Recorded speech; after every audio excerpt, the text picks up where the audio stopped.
في جولة لي داخل أحياء حمص جال في نفسي أمران.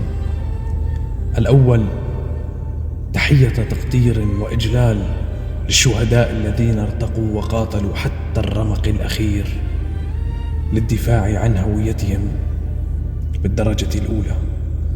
والله لقد رأيت أثر شجاعتهم بين حطام أحيائهم وعلى جدران منازلهم. الأمر الثاني، كان الله في عون من تولى بناء الدولة. والله إن الخراب والدمار ليرهق النظر. وهناك اليوم من ينادي بنظرية الدولة ولكن بدون دولة.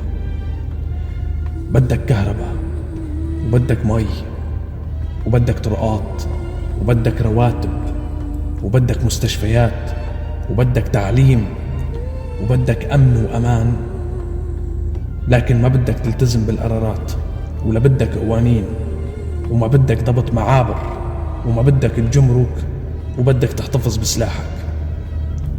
كيف تريدها أن تصبح دولة؟ بسحر ساحر؟ هل نسيت أنك خارج من حرب 14 عاما ولم تنتهي حتى الآن؟ وهل نسيت أن هناك عقوبات لم ترفع بشكل كامل حتى الآن؟